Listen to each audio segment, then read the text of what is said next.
నిన్న నిర్వహించిన దామోదర్ రెడ్డి సంతాప సభలో సీఎం రేవంత్ రెడ్డి కీలక వ్యాఖ్యలు. ఎస్ఆర్ఎస్పీ రెండో దశను తీసుకురావడానికి రామరెడ్డి దామోదర్ రెడ్డి పోరాటం చేశారని, ఈ ప్రాంత ప్రజల కోసం ఆ కాలువకు ఆర్టీఆర్ స్టేజీ 2గా నామకరణం చేస్తున్నామని ప్రకటన. ఆయన మరణం అత్యంత బాధాకరమని, కాంగ్రెస్ పార్టీ కోసం ఆస్తులను అమ్ముకున్న నిస్వార్థ నాయకుడు అంటూ రేవంత్ వెల్లడి. విద్యుత్ పంపిణీ వ్యవస్థలో జాప్యం, నిర్లక్ష్యం వల్ల ప్రజల ప్రాణాలు పోతున్నవైన ఏటా తెలంగాణలో కరెంటు షాక్కు గురై 600 మందికి పైగా ప్రాణాలు కోల్పోతున్నట్టు డిస్కం అధ్యయనంలో వెల్లడి. వీటిలో అత్యధికంగా పంపిణీ వ్యవస్థలో లోపాలు, మానవ తప్పిదాల వల్ల జరుగుతున్నవే అని గుర్తింపు. తెలంగాణలో బీసీలకు 42% రిజర్వేషన్ అందకుండా చేస్తున్న కుట్రలను అడ్డుకునేందుకు తెలంగాణ బీసీ జేఏసీని ఏర్పాటు చేసినట్టు బీసీ సంక్షేమ సంఘాలు ప్రకటన. బీసీలకు విద్య, ఉద్యోగాల్లో 42% రిజర్వేషన్ సాధించేదాకా జేఏసీ ఉద్యమిస్తుందని స్పష్టం. ఈ లక్ష్యంతో ఈ నెల 14న తలపెట్టిన బంద్ను 18వ తేదీ దాకా వాయిదా వేస్తున్నట్టు వెల్లడి. తెలంగాణ ప్రభుత్వం మొత్తం 1500 కళాశాలలకు చెల్లించనున్న 2500 కోట్ల రూపాయల ఫీజు రియంబర్స్మెంట్. అయితే రాష్ట్ర విభజన నాటి నుండి ఏ ఏడాదికి సంబంధించిన బోధనా రుసుములను ఆ ఏడాదికి చెల్లించకపోవడం గమనార్హం. అయితే ఆర్థిక పరిస్థితి సహకరించకపోవడంతో రాష్ట్ర ప్రభుత్వానికి పెను సవాలుగా మారిన బకాయిల చెల్లింపు. తెలంగాణ వ్యాప్తంగా థర్మల్ విద్యుత్ ఉత్పత్తి కేంద్రాల్లో పేరుకుపోయిన బూడిద కుప్పలు. బూడిదను అడిగిన వారికి ఉచితంగా ఇవ్వాలని కేంద్రం ఆదేశాలు ఇచ్చినా అమలు కాకపోవడం గమనార్హం. దీని నిల్వ కోసం చుట్టూ ప్రహరీ ఎత్తు పెంచడానికి కోట్ల రూపాయలు ఖర్చు చేస్తున్న అధికారులు. హైదనగర్ అంబర్పేటలో బీభత్సం సృష్టించిన దొంగలు. 2 ఇళ్లలో సెంట్రల్ లాక్కున్న డోర్లు బద్దలు కొట్టి మరీ 5 కేజీల వెండి, 35 గ్రాముల బంగారం, 60,000 రూపాయల నగదు, విలువైన చీరలను అపహరించిన దొంగలు. ఈ ఘటనపై కేసు నమోదు చేసి దర్యాప్తు చేపట్టిన పోలీసులు. దేవాలయాల దగ్గర నుండి చారిత్రక ప్రదేశాల వరకు రాష్ట్రంలోని పర్యాటక ప్రాంతాల్లో అందుబాటులోకి రానున్న టూరిస్టు పోలీసులు. సందర్శకుల భద్రత కోసం 80 మందికి పైగా శిక్షణ ఇచ్చిన రాష్ట్ర ప్రభుత్వం. ఏపీ ఆర్థిక రాజధానిగా విశాఖను తీర్చిదిద్దుతున్నామని, 2047 నాటికల్లా $1 ట్రిలియన్ ఆర్థిక వ్యవస్థగా విశాఖ మారుతుందని నారా లోకేష్ స్పష్టం. ఇక్కడ అభివృద్ధికి 10 ఏళ్ల కంటే ఎక్కువగా పట్టదని వెల్లడి. పెట్టుబడుల కోసం రాష్ట్రాలతోనే కాదు దేశాలతో పోటీ పడుతున్నామంటూ వివరణ.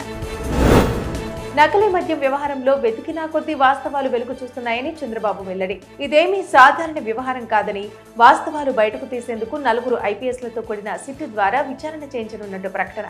మద్యం నాణ్యతను గుర్తించేందుకు ఏపీ ఎక్సైజ్ సురక్ష అనే యాప్ను అందుబాటులోకి తెచ్చినట్టు స్పష్టం. ఈ ఏడాది జూలై 7వ తేదీన శ్రీకాళహస్తి జనసేన ఇన్ఛార్జ్ వినుత, ఆమె భర్త కలిసి రాయుడిని హత్య చేసిన నేపథ్యంలో బయటకు వస్తున్న సంచలన విషయాలు. రాయుడు బతుకున్నప్పుడు తీసిన వీడియో బయటకు రావటం వెనుక సాగుతున్న చర్చ. వినుత దంపతులు బెదిరించి వీడియో తీయించారా అన్నది విచారణలో వెల్లడి కావాల్సిన పరిస్థితి.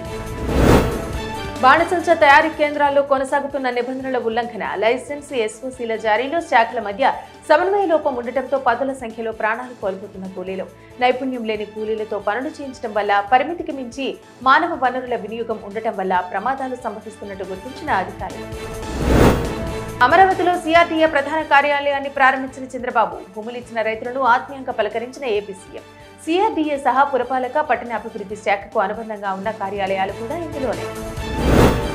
ఉగ్ర చొరబాటుదారుల కట్టడికి భారత సైన్యం కీలక చర్యలు తీసుకునేందుకు సిద్ధం. శీతాకాలం సమీపిస్తున్న నేపథ్యంలో పాకిస్తాన్ నియంత్రణ రేఖ వెంబడి మరింత కట్టుదిట్టం. ఇందులో భాగంగా కీలక మార్గాలు మూసివేసి అదనపు బలగాలను మోహరింపు. కోల్డ్ డ్రింక్ దగ్గుమందులో విషపూరితమైన డైఎథిలిన్ గ్లైకాల్ 48.6% ఉందని గుర్తించిన అధికారులు. ఈ సిరప్ మరణాలకు తమిళనాడు అధికారులందరూ నిర్లక్ష్యమేనని వెల్లడి. ఈ కంపెనీని ఒక్కసారి కూడా తనిఖీ చేయలేదంటూ స్పష్టం. ఒడిశాలోని బాలేశ్వర్ జిల్లా మత్స్యకారులకు ఒక్కరోజు వేటలో దొరికిన ₹1 కోటి చేపలు.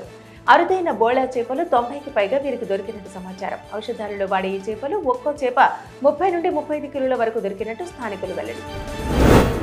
రోగాల బారిన పడిన మూగ జీవాలకు తక్షణం ప్రథమ చికిత్స అందేలా అందుబాటులోకి తీసుకువచ్చిన ఫస్ట్ ఎయిడ్ కిట్.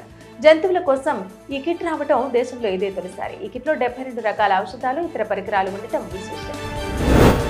ఆర్ఎస్ఎస్ కార్యకలాపాలను నిర్వహించకూడదంటూ ఓ మంత్రి రాసిన లేఖ కర్ణాటకలో కలకలం. ఈ లేఖను పరిశీలించాలంటూ సీఎం సిద్ధరామయ్య ఉన్నతాధికారులకు సూచనలు. ప్రజల ఆలోచనల్లో విషబీజాలను నాటే ఈ కార్యక్రమాలను నిషేధించాలంటూ మంత్రి ప్రియాంక ఖర్గే ఆ లేఖలో వెల్లడి. డబ్బు, ఆభరణాలతో అదృశ్యమైన 12 మంది నవవధువులు. ఈ యువతుల కోసం గాలిస్తున్న ఉత్తరప్రదేశ్ పోలీసులు. వివాహం జరిగిన తర్వాత అత్తవారింట్లో కర్వా చౌత్ పూజల అనంతరం ఉపవాసాల తర్వాత భోజనంలో మత్తుమందు కలిపి తిన్నవారంతా స్పృహ కోల్పోయాక పరారైనట్టు సమాచారం. 2 ఏళ్లుగా హమాస్ చెరలో బందీలుగా ఉన్న వారికి ఇవాళ విముక్తి. తొలి దశలో భాగంగా 7 బందీలను రెడ్ క్రాస్ కు అప్పగింత. ఈ నేపథ్యంలో విడుదలైన వారి కుటుంబ సభ్యులు మరియు శ్రేయోభిలాషుల్లో నెలకొన్న ఆనందోత్సాహాలు.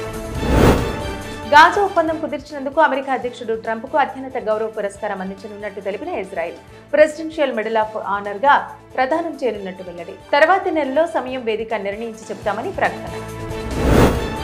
7 యుద్ధాలను ఆపనని చెప్పిన ట్రంప్ తాజాగా 8వ యుద్ధాన్ని ఆపబోతున్నట్టు ప్రకటన. పాక్ ఆఫ్ఘన్ల మధ్య యుద్ధం జరగబోతున్నట్టు తాను విన్నానని, త్వరలోనే దాన్ని ఆపుతానంటూ స్పష్టం. టారిఫ్లను ఆయుధంగా వాడి తాను సంక్షోభాలను పరిష్కరించానని పునరుద్ఘాటన. జమ్మూ కాశ్మీర్పై భారత్, ఆఫ్ఘనిస్తాన్ విడుదల చేసిన సంయుక్త ప్రకటన పట్ల పాకిస్తాన్ తీవ్ర అభ్యంతరం వ్యక్తం. పాక్లోని ఆఫ్ఘన్ దౌత్యవేత్తకు సమన్లు జారీ. ఆఫ్ఘన్ పౌరులు తిరిగి తమ దేశానికి వెళ్లాలని, మా భూభాగంలో ఉన్న విదేశీ పౌరులను నియంత్రించే హక్కు మాకు ఉంది అంటూ పాకిస్తాన్ స్పష్టం. జంజట్ నిరసనలతో అట్టుడికిన నేపాల్లో జైలు నుంచి పారిపోయిన వేలాది మందిలో అనేక మంది భారతీయులు కూడా ఉన్నట్టు సమాచారం. తిరిగి తీసుకువచ్చిన భద్రతా దళాలు. వీరిలో 540 మంది భారతీయులు మాత్రం ఇంకా పరారీలో ఉన్నట్టు అక్కడి జైళ్ల శాఖ వెల్లడి. రేర్ ఎర్త్ ఎగుమతులపై విధించిన నియంత్రణల నుండి వెనక్కి తగ్గేది లేదంటూ తేల్చి చెప్పిన చైనా. ప్రతీకారంగా 100% అదనపు సుంకాలను విధిస్తూ ట్రంప్ తీసుకున్న నిర్ణయానికి భయపడబోమని స్పష్టం. చైనాతో కలిసి ఉండాలంటే ఉద్దేశపూర్వక అధిక సుంకాల బెదిరింపు సరైన మార్గం కాదని వెల్లడి.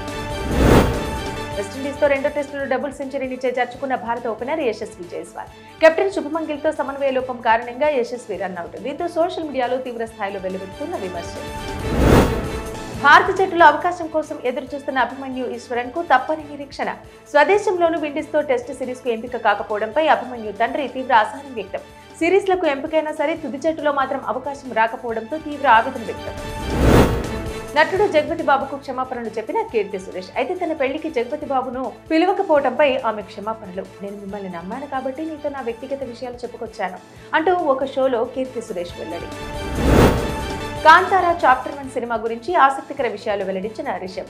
ఈ సినిమా క్లైమాక్స్ పై ప్రశంసలు కురిపిస్తున్న ప్రముఖులు. అయితే ఆ క్లైమాక్స్ షూట్ లో తాను ఎంత కష్టపడ్డానో తెలుపుతూ ఫోటోలు పంచుకున్న రిషబ్. విలువిద్యను ప్రాచుర్యంలోకి తీసుకొచ్చేందుకు కృషి చేస్తున్న ఉపాసన కొణిదెల, అనిల్ కామినేనిలను ప్రశంసించిన ప్రధాని మోదీ.